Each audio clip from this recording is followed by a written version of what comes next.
guys, it's Dr. Ryan and Dr. Tom with Teach to Transform. We just are here to thank you. We want to thank you so much for our recent training in Nigeria. We had a wonderful time. It was an incredible experience, and we just are praying for you and know that we're supporting you, and we want to continue in that effort with some short videos and encouragement. So today we just like to take a little bit of time to go over some things that maybe we didn't have time to during our training, and Dr. Tom wanted to say a few words as well. Just such an encouragement to all of us. We have been telling your stories to everyone we meet, and we just want to tell you, you so inspire us. We're so humbled by your courage and boldness as you are at the tip of the spear of sharing the gospel. So we just thank you for that. You've inspired us, and we can't wait to see the impact on the kingdom of heaven with your reports and metrics to come in.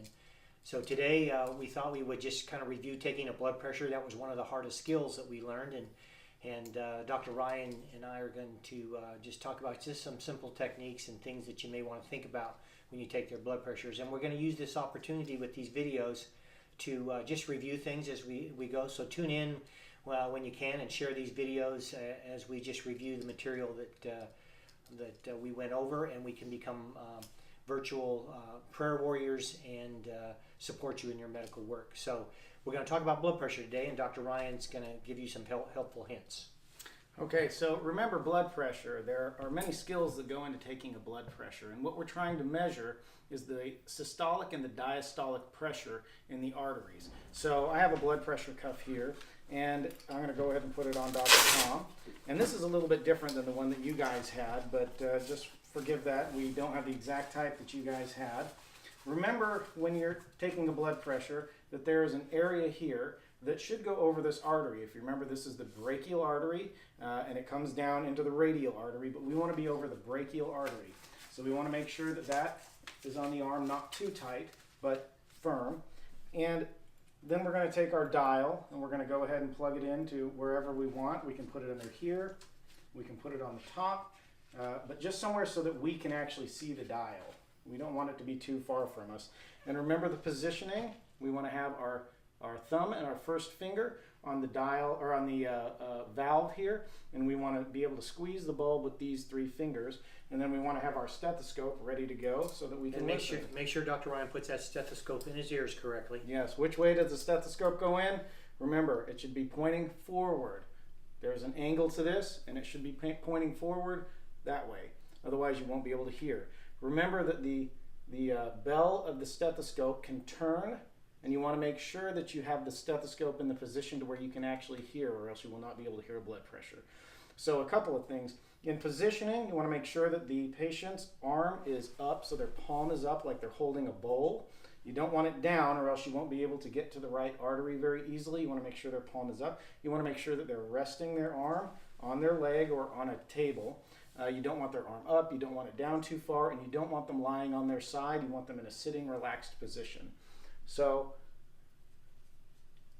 we go ahead and take our stethoscope, and we pump up to between 160 and 180, maybe up to 200 millimeters of mercury, if you can kind of see that. And then we're going to listen right over the brachial artery, and then we're going to slowly deflate the cuff.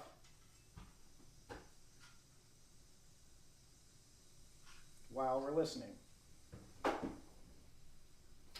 Now, I couldn't hear Tom's blood pressure, so what do? What happens if we can't hear the blood pressure? Well, the first thing we need to do is make sure that we have everything in the right position. We need to check our stethoscope. We need to check and make sure that we can actually hear what we need to hear, but also it's very important that if you don't hear it, that you take a second blood pressure. I told several of you there, and I'm not sure if I told the whole class, when I do this, I always take the blood pressure at least 2, if not 3 times. And that's because I may not hear it the first time. There may be noise in the background, so it's very important to be in a quiet environment.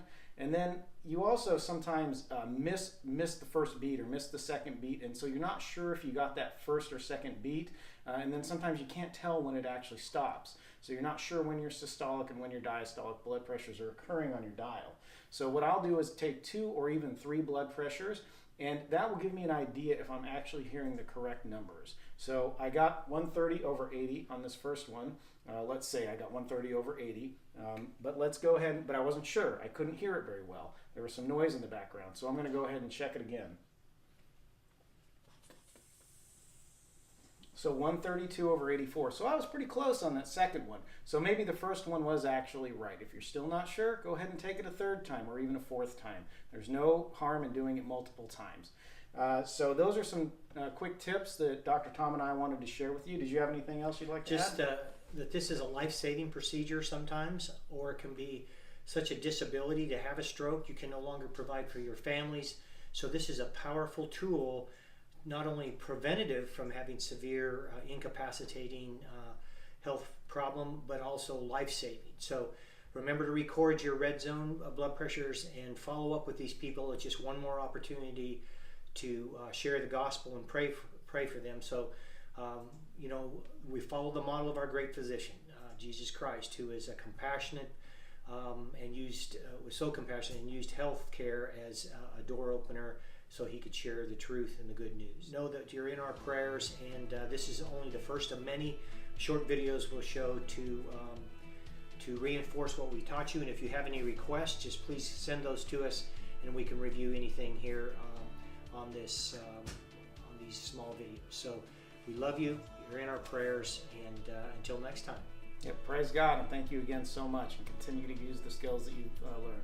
All right, thank you. Thank you.